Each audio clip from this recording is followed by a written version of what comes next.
Hey guys, this is Eliza from Dusk Reads, and today I'll be doing the mid-year book freakout tag. But I don't wanna let you know. The first question is best book you've read so far in this year, so 2018. And I've got a couple answers. I can't pick just one, but the first one is Ace of Shades by Amanda Foody. I absolutely loved this book. I love Amanda Foody's work. I did read Daughter of the Burning City last year and absolutely loved it. So yeah, I think Amanda Foody is just like an amazing author for me now, so let's hope that continues. I also want to talk about Truly Devious by Maureen Johnson. It was an audiobook that I listened to, and it's like a murder mystery thriller type thing, and it was really good, and I also highly recommend the audiobook. I don't know what it is about listening to thrillers on audiobook, but I really enjoy it for some reason. Same with like, yeah, Agatha Christie murder mysteries. I've been really enjoying them on audiobook. But yeah, Truly Devious was like so good that I wanted to pick up the sequel straight away, and I didn't even know that it wasn't out yet because I didn't even know what the book was really. I just saw it pop up on Scribd. I was like, I've seen that cover around, I'm gonna read that. And I read it, it was fucking amazing, and then I didn't realize the sequel's not out yet. So I was very disappointed after that. The last book I want to talk about is actually like a trilogy, and it is the Menagerie series by Tui T. Sutherland and Kari Sutherland. It is a middle grade fantasy series, and I absolutely loved it. It was so good and it was so fun and full of magical creatures, and it is just amazing. I highly recommend picking it up. The next question is best sequel you've read so far in 2018, and for this one again I have 3 answers. So first I'll talk about Obsidio by Amy Kaufman and Jay Kristoff.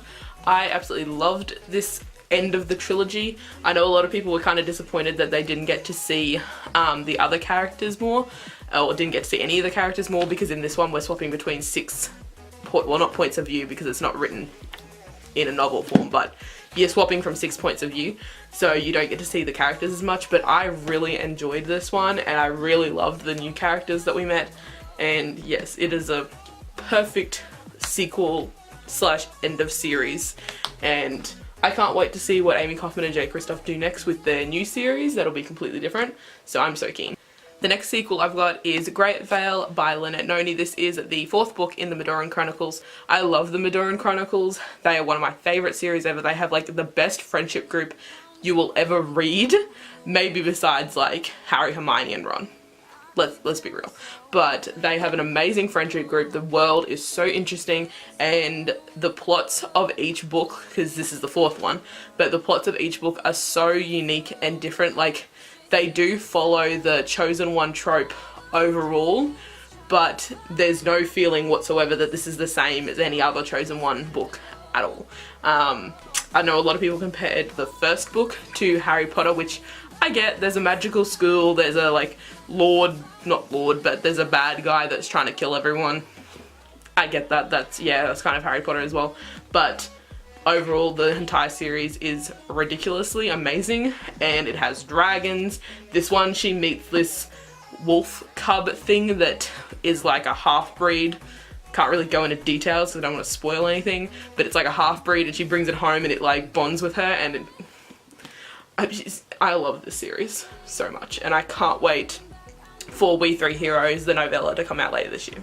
The last sequel I've got is Hero at the Fall by Alwyn Hamilton. The first book in the series, Rebel of the Sands, was actually the first book I ever reviewed on my blog, and so I've been here from the very start when it first came out. I got the first book in the YA Chronicles box, and I've been waiting for this sequel for literally a year, because as soon as the second book came out, Traded to the Throne, I read it, and then I'm like, fuck, it landed on a cliffhanger, I need this book.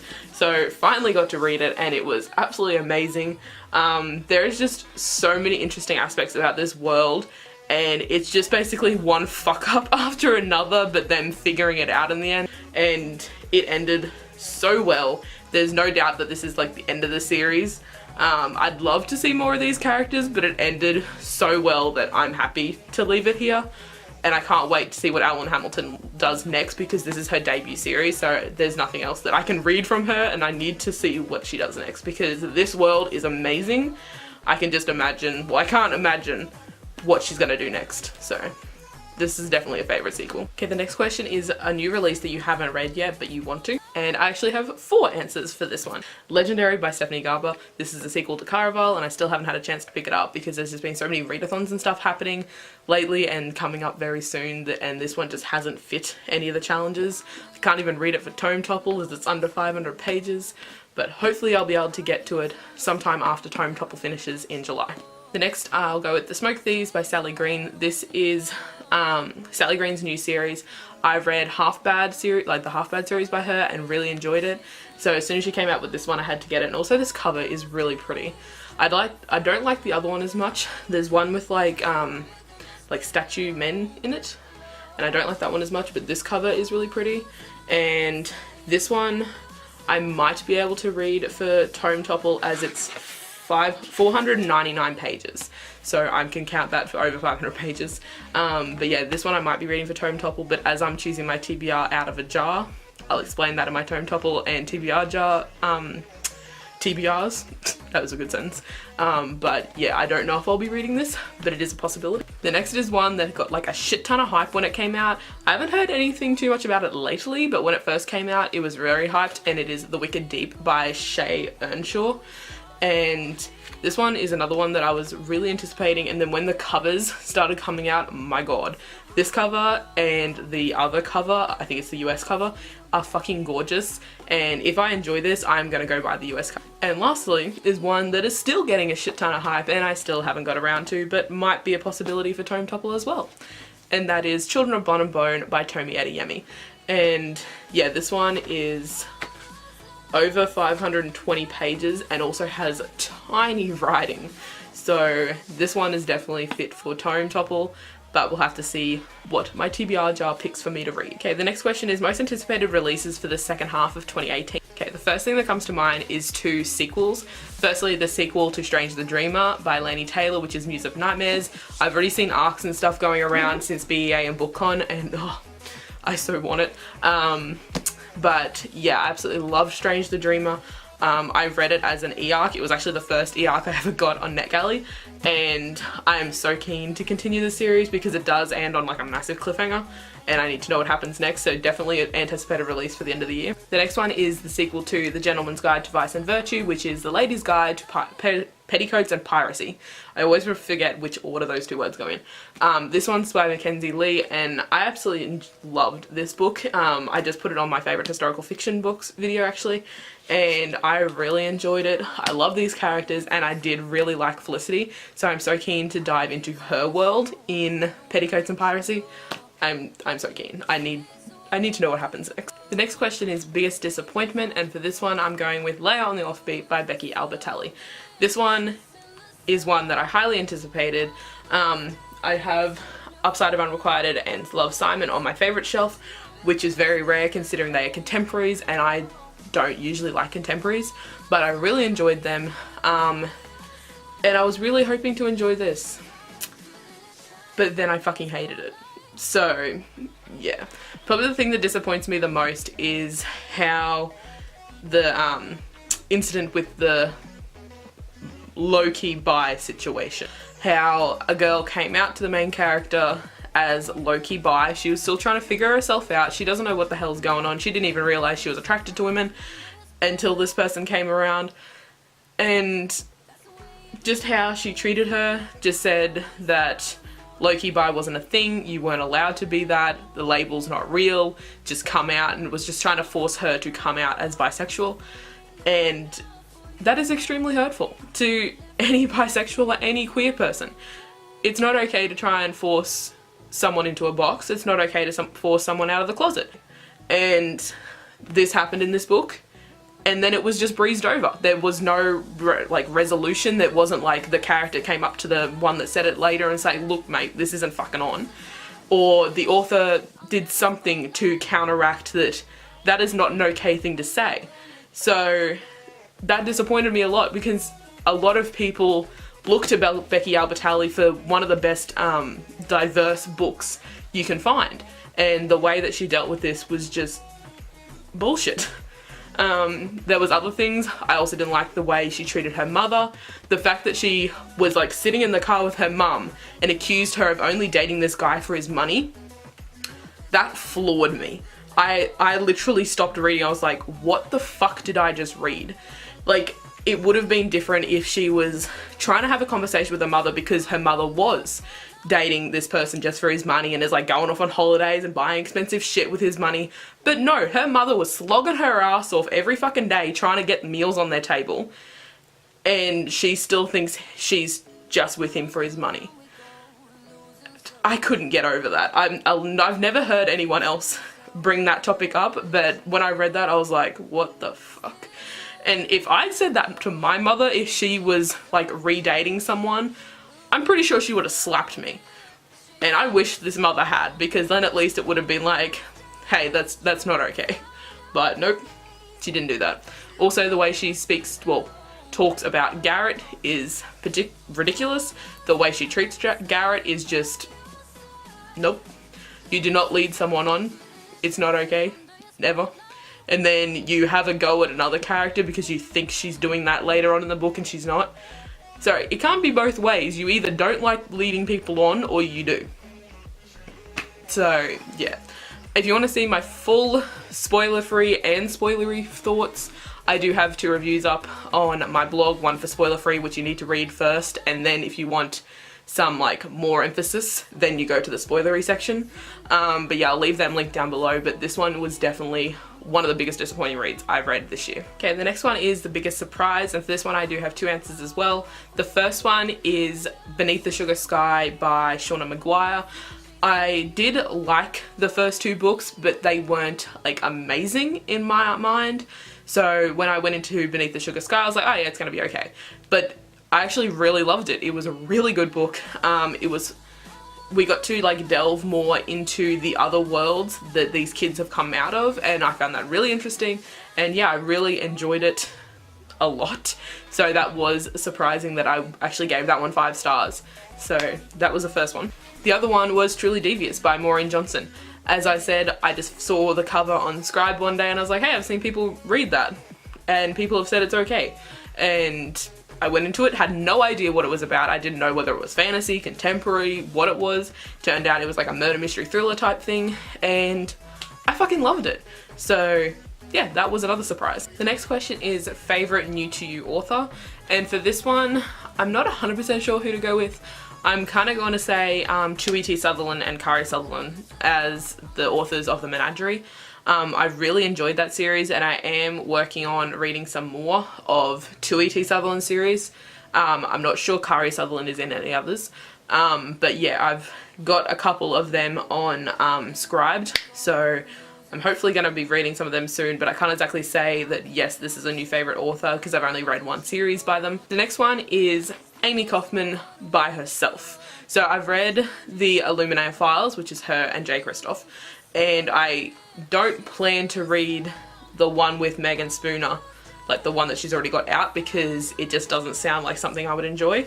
But yeah, this is the first book I've read by her by herself. I'm pretty sure this is the first book that she's come out by herself. So when I read this, I was surprised that I really enjoyed it. Obviously I enjoy her writing, well, I enjoyed their writing in the Illuminae Files, but there's no way to tell what's hers and what's Jay's, and I have read Nevernight by Jay Kristoff and didn't enjoy it, so I was a bit iffy. I'm like, am I gonna like these 2 authors separately or just together? So when I didn't like Nevernight, I was like, a bit iffy, but then when I read this, and I really liked it. So that's one that I'm gonna have to go with, like a favourite new to you author. I'm keen to see what else she does by herself. Those are the only ones I can really talk about, because all the rest of the authors are ones that I've already read before, or they were like sequels, so they were new to me authors when I read the first book, not now. So yeah, I think that's the 2 I'll go with. Okay, the next question is newest fictional crush. This one I don't actually know, because I'm not into the whole like obsessing over male characters thing. I'm just kind of meh about it. So yeah, I honestly can't think of an answer for this. The next question is newest favourite character. This is another one I had trouble with, because a lot of the books that I loved and there's characters I love in them, they were sequels. So I'm kind of having trouble with this one because they're not exactly new favourites, they're just favourites. But I can go for N and Levy, really, in Ace of Shades, and also the Jane Doe character in Whisper. We do find out her real name, so she's not actually called Jane Doe, but for all purposes of not spoiling anything, Jane Doe in Whisper by Lynette Noni, so that's a new one too. The next question is a book that made you cry, and for this one I'm going to go with The Tattooist of Auschwitz by Heather Morris. This one is a historical fiction World War II story, and it is very hard-hitting, very emotional, so yeah. The next question is a book that made you happy, and for this one I'm going with the Mr. Lemoncello series by Chris Grabenstein. This series was just so fun, so adventurous, so action-packed, and also very like full of knowledge and facts and library related things, and also gaming related things, and I just loved it. It was such a fun series, so I think that one, it made me happy. Now the next question is best book to movie adaptation you've seen this year, and I honestly don't think I've seen any. I haven't got around to watching Love, Simon yet, and I don't think there was any others. Oh, I guess I could go with Wonder Woman. This Wonder Woman's not exactly a book to movie adaptation, but I did read this one, and then I watched the Wonder Woman movie a couple days ago actually. And I really liked the Wonder Woman movie. I'm not huge into like the superhero type thing. I don't follow like the Marvel or the Avengers or any of those, but I did really enjoy the Wonder Woman movie. It's just so fun, action-packed, like badass women. I really enjoyed it. So yeah, I'm gonna go with that one, even though it isn't really a book to movie adaptation. I don't think it's kind of more like a comic book to movie originally, like way back. But yeah, I think I'll go with that one. Okay, the next question is favorite review you've written so far this year. I'm not sure. So I don't actually know what to go with for this one, but I'll just go with, that's the wrong side of the book. Here at the Fall by Alan Hamilton. I really love this book, so reviewing it was fun. Besides that, I didn't review Grey Veil, so that wasn't fun. I didn't necessarily have fun writing the Layer on the Offbeats review. Let's not go there again. But yeah, I don't really know what review I had fun writing. I usually have more fun writing other videos, because reviews to me are just kind of like between books. Like if I finish a book, before I pick up the next one, I spill all my thoughts out into a review, and that kind of gets everything out of my head, and then I'm ready for another book. So that's kind of my way of thinking about reviews. I'm not like, oh, this is fun. I'm like, I need to get these thoughts out of my head so I can think about something else. Okay, the next question is the most beautiful book you bought this year. And for this one, it's a book that I splurged a lot on. It cost me $75, but it is well and truly worth it, and it is, oh fuck, The Art of Harry Potter. I can't hold it, it's too big. This is just a book full of other people's artworks of the Harry Potter Wizarding World, and it is fucking gorgeous. This is like a coffee table type book, but I actually have it displayed over here. But yeah, it is massive and it is gorgeous. Like, just look at the artwork. That's art, by the way. That's not a photo. That is someone's artwork. I just wanted to get the dust jacket off because I feel like I'm wrecking it. This is the inside cover of the book, and it's also textured, like the words are 3D. And this book is just fucking beautiful. Like, that's, hold on. Ooh, fuck. That's, I can't reach. That is, Sirius in the cell at the top tower in Prisoner of Azkaban. This is just a beautiful book, and it's just full of other people's artworks. It's all says down the bottom who the artist is for everything, but it is just fucking beautiful. And when I saw it first, I saw it in Dimmicks in Toowoomba, and they had it for like $30 more than QBD did, and I was like, holy crap, I'm not paying near $100 for a book. 75 is bad enough, but I wasn't paying $100 for a book. So when I saw it at QBD for cheaper, I was like, interesting. And then I didn't buy it straight away because I didn't have the money, but then I went home and bought it using Zip Pay, so you like pay it off. And it also has, this is gonna be really difficult, like pop out type things. There's the castle through the lake. Oh fuck, this is really heavy. And like, look at this. Those are like stained glass windows.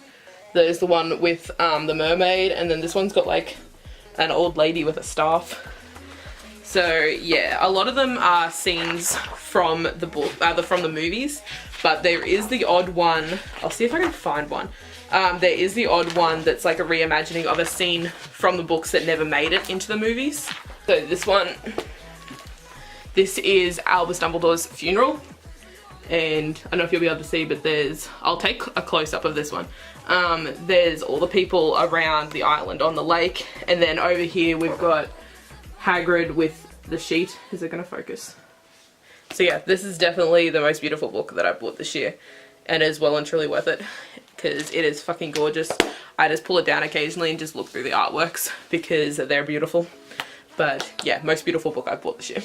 The next question is, what books do you need to read by the end of the year?